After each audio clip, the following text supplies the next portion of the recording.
Hello everyone, welcome back. Today we're going to be practicing restorative aroma yoga, one posture and one oil. Today's oil is blue tansy and today's posture is supine Sukhasana or Supta easy cross-legged pose.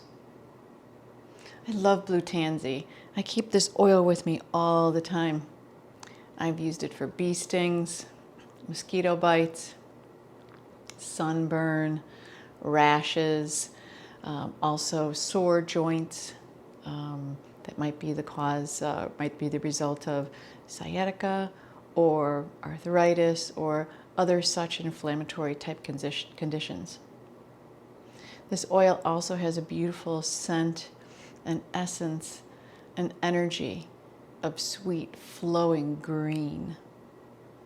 And so it's wonderful for helping to keep us in the flow of life, not getting stuck in the past or stuck thinking about the future. So it helps bring flow back to our lives.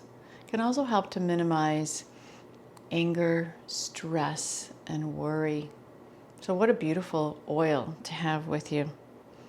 My dilution today is a 10% dilution. It's diluted in jojoba. We're going to be placing the oil on 2 different points, and we'll be setting up for our posture too. So I'm going to set up for the pose first, and then I'm going to talk about the 2 Acupoints that we'll be placing blue tansy on. So with your bolster, you'll want to place that lengthwise on your mat. I have 3 blankets. You could use bath towels too. And I also have 2 rolled washcloths. Second blanket, notice there's a fold here. This is going to support my head on the bolster. Head, and then the rounded fold will support my neck. Blanket number 2, I'm going to roll firmly and tightly. And same thing with blanket number 3. And both of these blankets will support my outer hip socket, helping to ground the outer hip bone, but also support the outer thigh so that there's no strain on the inner thigh. Then the 2 rolled washcloths are going to be used for my outer ankles. I'm going to set those off to the side, and now we'll talk about our Acupoints. So this practice is aroma acupoint that we're incorporating with the restorative aroma yoga. So we don't want to press, so it's not acupressure, so we don't want to press into these points that I'm about to talk about.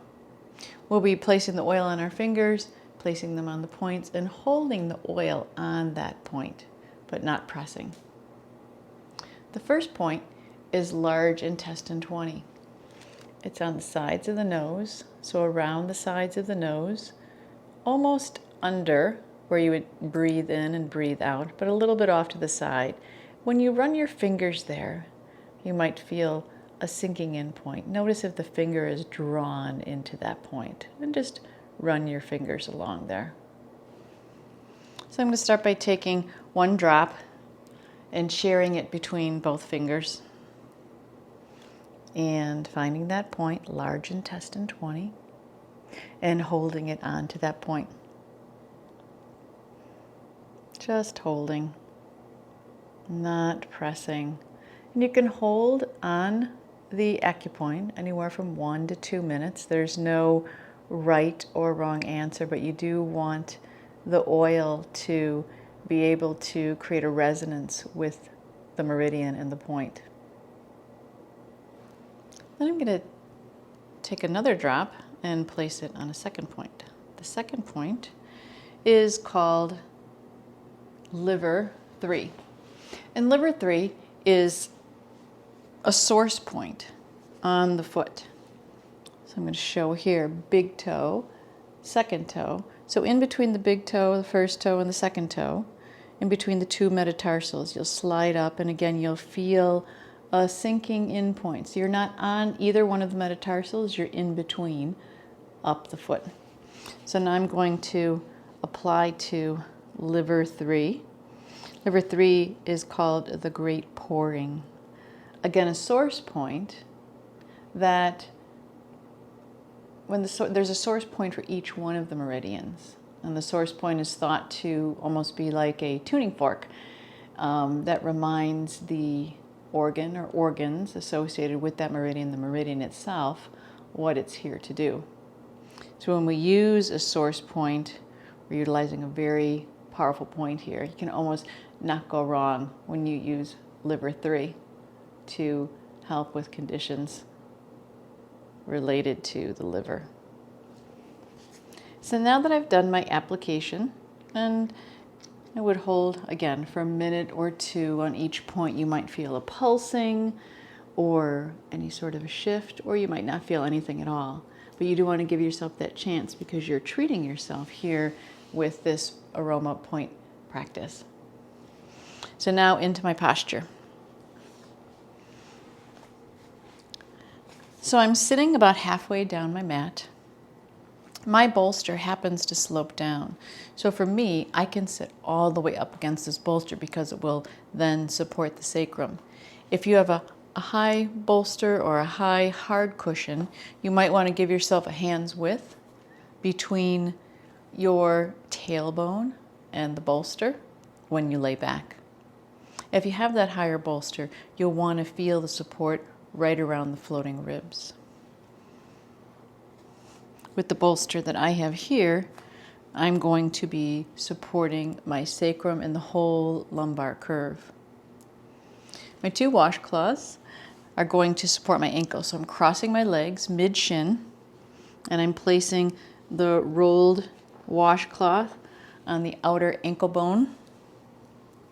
And then I'm going to tuck in, turn at an angle, each one of these blankets that I have here to support the outer hip, ground the outer hip, but relieve any sort of strain from the inner thigh. Hands on opposite sides of the bolster. Lift the chest, walk the hands back, lay back, adjust the blanket overhead so you feel it at the tops of the shoulders, supporting the cervical curve and supporting the head so the forehead is just slightly higher than the chin. I'm going to remove my glasses because it's a great time to give a sign to the eyes that it's time to relax. In the first minute or so of a restorative pose, as we start to sink in and allow ourselves to relax into our props, just want to take some time to see if things feel appropriate. Does the head feel supported? Does the neck feel supported? Shoulders broad, spine long. Is there any strain in the inner legs? If there is, then you might need to get a higher roll in the blankets to decrease any sort of strain on the inner leg.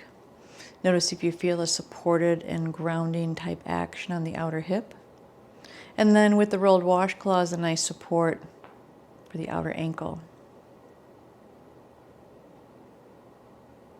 As you close your eyes and settle back into the pose, allow the jaw to soften so that the hinge in the jaw lets the lower jaw drop away from the upper jaw. Tongue will soften too, so now there's space in the mouth.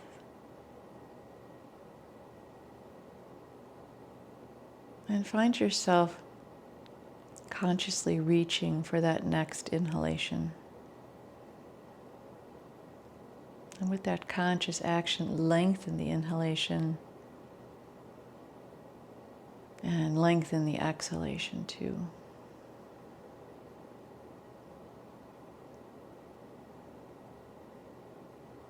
You can stay in this pose anywhere from 3 to 5 minutes. But halfway through the amount of time that you'll be in the pose, you want to bring the legs to the hands to the outsides of the legs. Bring the knees to center and change the cross of the legs. You won't need to move any of the props. The rolled washcloths will still be in an appropriate space to support the outer ankle. Rolled blankets You can tuck them back into the hips and the bolster supporting the spine, forehead slightly higher than the chin. As you rest here in the pose, starting to feel the effects of the blue tansy.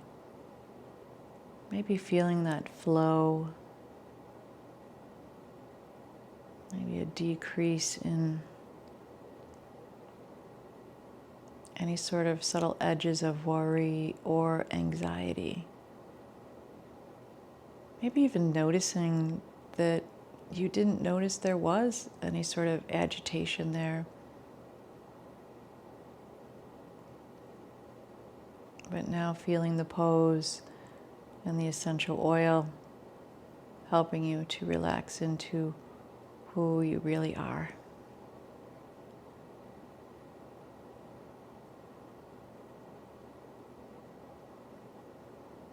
Once you've completed the pose, hands come to the outsides of the thighs, help the legs up, uncross the legs, move the rolled blankets out to the sides, roll onto your side off of the bolster, come all the way onto the floor, make a pillow with your arm, rest here for a few breaths, then use your hand and your arm to press yourself up and come to a seated pose.